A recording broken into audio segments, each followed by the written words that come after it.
Hello and welcome to this edition of Yakima Agenda, the TV show. Welcome to YPAC Studios. Here in the studio today, we have the Deputy Mayor for the City of Yakima, Matt Brown, and also the Mayor, Patricia Byers. I made that clarification at the very beginning. This is Yakima Agenda TV show because we recently started a Yakima Agenda podcast, right. And we may need to work on the titles for these two programs to avoid any confusion, which has already presented itself. But we're glad that you guys are here. We have an opportunity every quarter to talk to you about some of what's been going on with the City of Yakima and maybe some of what's to come. Today we want to focus on a few things that really came out of a recent presentation by City Manager Vicki Baker. She kind of gave a year in review update at a city council meeting, and one of the things she talked about is a new program, which is kind of a redo of an old program, Adopt a Block. Can you tell us, Matt, a little bit about where the city is at with this new old program? Yeah, so Adopt a Block, if you're not familiar with what it is, it's basically, we're trying to organize nonprofits or churches or groups to kind of adopt a block in our community and help love it back to life. Go in and talk to the neighbors and say, hey, how can we help? How can we help clean up? And then just kind of own that block week after week, month after month type of thing. And the city really becomes a kind of a logistics oversight, but not necessarily doing all of that work. Yeah. But it's definitely, there's a portal that's been launched online with it. We've had a partnership with Habitat for Humanity to kind of help with the logistics of cleanup and tools and all of that fun stuff that you might need. We did kind of a pilot run with it earlier in the year, unofficially, so to speak, and it was great. You know, it's a kind of allowed one of the neighbors that has, I think we're calling them captains, has kind of owned this block, and he had everyone in the neighborhood ready to rock and roll. So it was, we were out there, we were raking leaves and picking up garbage, and really, I was out there mowing grass even, and really got to have a good time working on that. And it was unofficial, but it's one of those things that we're testing it and trying to get it fully into development. But it's happening, and that's kind of the cool part right now is we're trying to find those local partners that want to help do this. And what, really the heart behind it is that there's a lot of groups doing a lot of things all the time, and what's happening is our community doesn't really know what those things are, or if they're happening, or there's no kind of organization. So what ends up happening is you have like 6 groups clean up the same 7 blocks of the town, right? And when the rest of the town's like, hey, we could also partner and do these type of things around the rest of the community. So it's kind of a cool deal to help us kind of see what's going on. And I refer to it as a new old program. It's kind of, maybe more accurately, it's kind of a throwback to community-based volunteerism, for lack of a better term. Yeah, and there's other cities across the country that have started Adopt-A-Blocks. We're by far not the first one that has come up with this. I think actually our nation's capital, Washington, D.C., has a pretty successful Adopt-A-Block program. And so it's not necessarily a new, but it is kind of a newer idea to Yakima to help organize what's going on. That's already really happening in our community, but a little bit more laser targeted.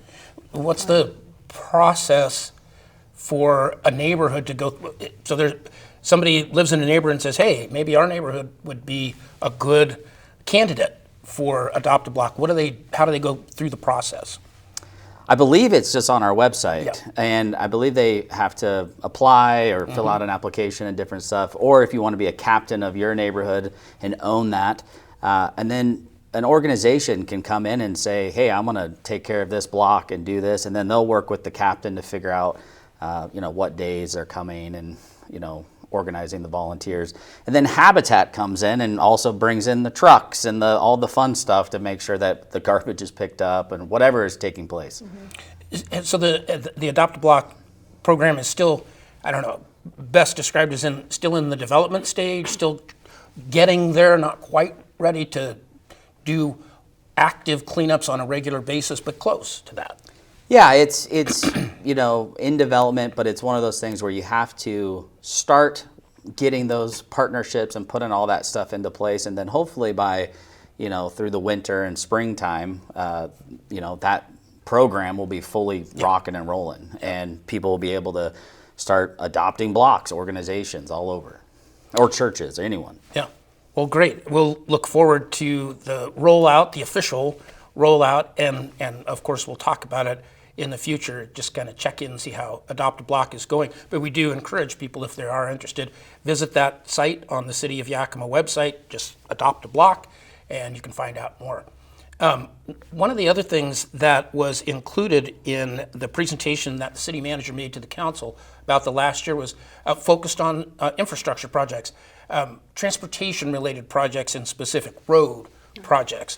And recently, one major road project was completed, two roundabouts at 34th and Fruitvale, kind of River Road, Fruitvale Powerhouse in that area. And some people have said, okay, wait, earlier this year, the city has said we are struggling financially. And some people question, well, why are you building road projects if you are struggling financially? Well, we are out of necessity for safety and other reasons, but the big question is the funding. Yeah. So when we have a major transportation project like that, we have the Transportation Benefit District, which is our car tabs, and that money is used, a portion of that money, which is a small amount of the project, like maybe 10%, is used toward grants that are given through both the state and the federal government. And so the majority of the money comes from the federal government and the state government, and it's siphoned down into the county through Yakima Valley Conference of Governance. And they have a transportation and drive board for Upper and Lower Valley, who are the ones that do all the processing, and the cities do the grant writings and fill things in, and then those projects are identified through certain qualifiers through a trans drive in the state in terms of priority and in terms of readiness for project. So when all those things are considered, when their funding is there and they're shovel ready, so to speak, their funding in terms of like maybe the 10% grant of the grants, that kind of thing, then the rest of it comes in through the federal and state to take care of the projects. Different pool of money altogether. It really is not the local taxpayers paying for those large projects that are in essence, in my thinking, necessary things we do in our city for safety. So that's the difference. It isn't a local fund of money other than the match for the grant, which is usually about 10%. Well, I think that's a pretty important point to make, because the money that is used for transportation projects could not be used for something else like police or fire or parks. No, it's earmarked specifically by the federal and state for transportation projects and road projects. And it's kind of a return on investment. I was going to say ROI. That's the acronym for return on investment. It's a good example of how local dollars make up a small portion, but most of it is paid for from state funds and federal funds. And frankly, those kinds of projects we could not complete were it not for those. We would never have the funding for that. And the other thing is that in the Transportation Benefit District, that is the car tabs. Yeah. It is not part of the general fund. And so, that's money specifically set aside for those projects. And I would also like to add too is that there's always been federal and state dollars that these things have, with transportation needs for as long as we've been a country, right? There's always been this access to these funds. The difference, though, that we're really seeing right now is we have a go-getter staff member named Bill Preston who is killing it on pulling in a ton of funding sources. Right. I mean, he had a slide, I think, at one point, and it looked like there was like close to 80 different sources of funding that he was pulling from, different grants and different stuff like that. That is like, you don't see that in other cities. You're not seeing that in other places because Bill is really working very diligently to find every nook and cranny of where he can find this money from. He's very skilled at that. And I will say a lot of times entities or cities, municipalities, they hire grant writers and that's all they do. Yep. And Bill does all of this grant writing, for all of those projects, as well as being the community development director and presently city engineer. So he wears lots of hats, and he just stays incredibly busy. We're grateful for the work he does, very grateful. For sure, and having someone who is committed to that effort, Yes. And does it as diligently as he does. Interestingly enough, he is going to be the next Yakima Agenda podcast. Well, good. I'll look forward to Yes. that. Nice. So we'll learn a little bit more about how that process works. I did want to add, though, that he does for his department, but the police department does their own grant writing, fire department does their grant writing. We have, people in Yakima very committed, not only to the work that they do, but to help generating funds for the things that they do. By writing grants, we don't have a paid grant writer. It's part of their job. It's amazing. For sure. Again, going back to the presentation that was made to the council about the last year by the city manager, one of the things that has come about rather recently is what's being referred to as a transparency portal. This is something that's available on the city's website. Matt, can you explain a little bit about the genesis of the portal and what its intent is? Yeah, so Councilman Berg and I, we met for coffee one day, and we said, hey, there's the amount of public records and the amount of things that people seek and that seem to be the same things over and over and over again, and then it bogs down staff time, right? Because every time you do a records request, there's a whole process to get those things done, and if they're the same record over and over and over again, it just kind of is a never-ending sloth, right? And for us, it was really going, well, how can we truly make this transparent for the people at home, right? And so we brought up the idea, and then City IT blew us away, and literally 3.5 days later, we said, hey, what would this look like if and kudos to Councilman Berg, because this was really his, driving point here. But we did not anticipate what they came up with in 3.5 days, and it's just going to keep getting better. But contracts or resolutions or ordinances or all sorts of stuff now. There's like crime statistics that are on there. Like you can find all of that information now at like literally just clicking a couple buttons on the website, and you're there. And that did not exist. Prior to like about a month ago. Yeah. And I think that just shows a little bit of how dynamic our staff is at the city. I mean, that IT department, they were like, we already have all of this. Yeah. This is already there. We just got to put it somewhere. And so it wasn't like we were asking something out of the blue here. It was really, and it's really well done. If you haven't gone and look at it, I would recommend you go check it out. There's a lot of info from even like salaries and different stuff like that folks are always asking the questions of, then here you go. Now you can find it at 11 o'clock at night and not have to put in a public records request. So, well, it's taking an awful lot of, as you mentioned, a lot of existing data that you would have to kind of search around and look many different places. And now here it is in one place. Right. Yeah, the one I really like too is the reporting on our finances. The finance team actually has a couple really cool portals in there, and I know that's been a very hot button topic in our community. Well, it's now right there. You can sit in there and play with this tool and figure out exactly what every little nook and cranny of the city is doing, from the general fund to the overall bigger city overall fund, and really get to see everything like in real time. Stuff just moves and tweaks, and you're like, oh, wow, this is cool, right? Stuff that has been available, but if you didn't know where to find it, right, and it wasn't right there, now it's right there. And I think that's the really cool part behind this. Well, again, kudos to the staff there at IT for not just doing it quickly, but doing it really well. Yeah, they killed it. Absolutely. Speaking of something that's going really well, we return to, for our last subject of this interview, the airport and the modernization. We've been talking about the airport modernization for a while. We were talking about it largely just in anticipation. Now there's been real work done out there. There's real work going on. There's more to come. What's the status right now out at the airport? All of what's happening out there. Where are we at in that process? Well, Randy, I'm glad you asked. That's one of my favorite topics. And this actually started clear back when Bob Harrison was city manager, and we heard going on through the state that Seattle was going to make capacity in 2030, and they were looking for resolution. They had a 3-year committee put together who tried to find something else, and all the answers were no. We went to, Mr. Harrison and I went to that last meeting, and everybody else was saying no. Everybody's saying no, no, no. And Yakima raised her hand and said, yes, we want to be part of the solution. And that started things moving in a really positive direction. At that time, or shortly after that, Rob Peterson, who was then the airport director, took a job out of state, and we had a position open, and we hired the current airport director, Rob Hodgman. And Rob came with Rob too, came with a huge experience, background knowledge, and he had a real drive and a vision to do something that hadn't been done here in a long time.